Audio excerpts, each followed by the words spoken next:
For every 100 people you pay to bring to your site, roughly 96 leave without doing anything. There's no purchase, there's no sign up, there's nothing. You paid for that click and they just left? Most businesses accept this as normal, as some kind of industry law. It isn't though. It's a fixable problem, and a big part of the fix starts with your lead magnet. In this video we're going to cover two things. First, what actually makes a lead magnet work? Not just what to offer, but why most offers fail and what the good ones have in common. Second, how to deploy it so it reaches people. Because even a great lead magnet is useless if nobody sees it, or if it's shown to the wrong visitor at the wrong moment. Let's start with the offer itself.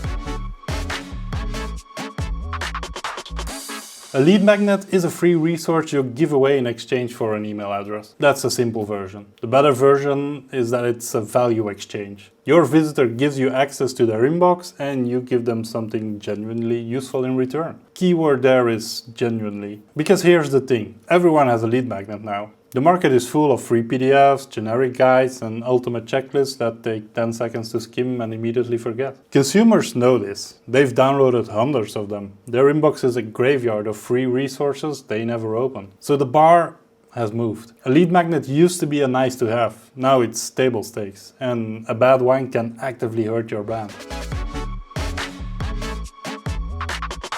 The common mistake is trying to be useful to everyone.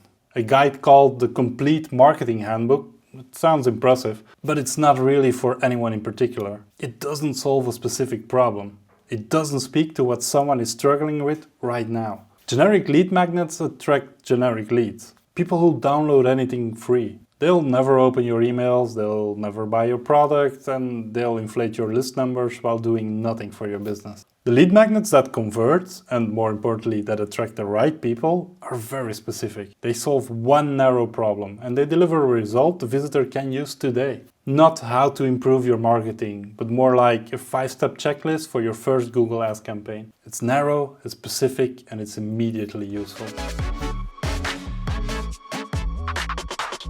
Formats matter too. The static PDF is not that, but it's not doing the heavy lifting it used to. The formats consistently converting at the highest rates in 2026 are the ones that save time or give people something to act on immediately. Template and swipe files are strong. They eliminate work.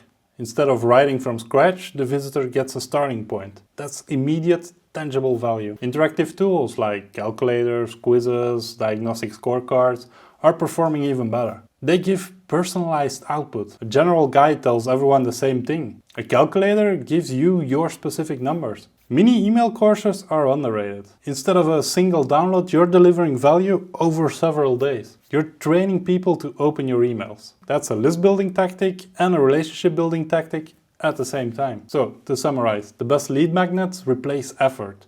They either save time, remove guesswork, or give the visitor something they otherwise have to build themselves.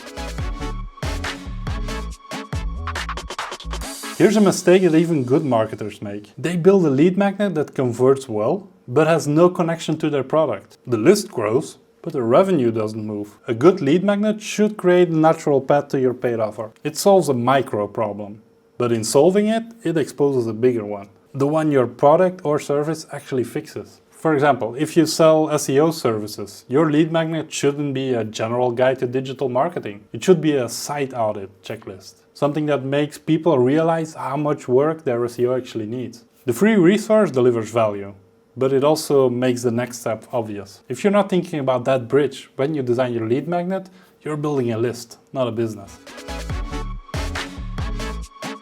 So, you've built a good lead magnet. It's specific, it's high value, and it's connected to what you sell. But now you have to show it to people. And this is where most businesses quietly sabotage themselves. They put a form on the page, they wait.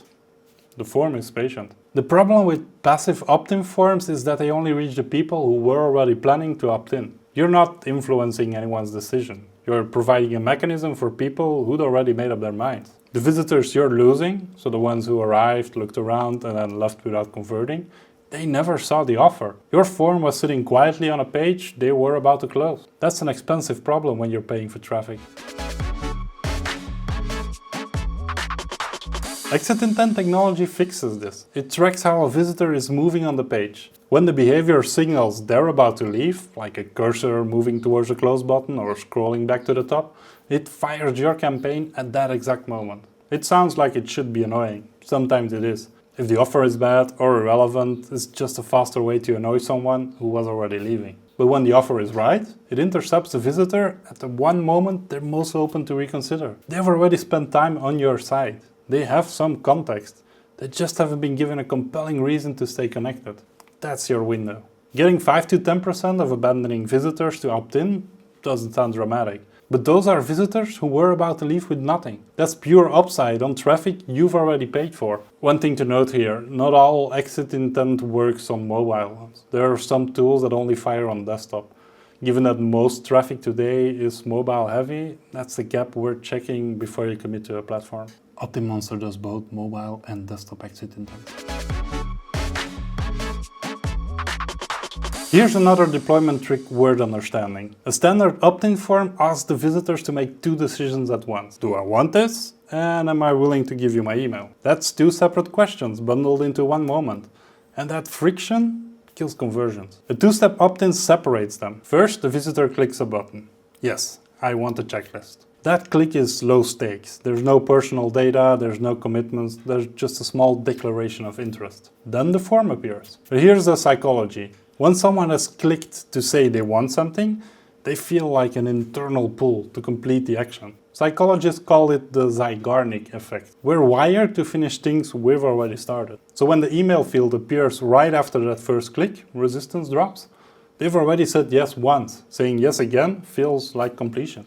Monster Links in OptinMonster runs on this principle. Any link, button or image on your site can become a 2-step opt-in trigger. The visitor sees a normal call to action, they click it, the form opens and they complete it. A small change, but a consistently measurable lift in completions. The last piece is targeting. One lead magnet shown to everyone is fine, but your visitors are not all the same. Someone on your pricing page is further along than someone reading a beginner's guide. Someone coming from a paid ad has a different intent than someone arriving from organic search. Most visitors are seeing something that doesn't match where they are right now. OptinMonster lets you create different campaigns for different pages, different traffic sources, different stages of the journey. A discount code on your product page, a how-to guide on your blog, or a comparison resource on your pricing page. Each offer matches the visitor's intent at that moment. That's the difference between a lead magnet strategy and a lead magnet. Most businesses have a lead magnet. Most of them are too generic, they're shown to everyone at no particular moment. The fix isn't complicated. Build something specific that solves a real narrow problem. Make sure it points toward what you sell. Then deploy it in a way that reaches people before they abandon, at the moment they're most likely to act, with an offer that matches what they came for. That's the whole framework. OptinMonster handles the deployment side. Exit intent, 2-step opt-in, page level targeting, all without writing code. The link is in the description. And if you want to learn more, there's a helpful video right here. Thank you so much for watching. I really hope you enjoyed the video or learned something from it. If you did, please drop me a like or subscribe, and I'll see you in the next one. Bye bye.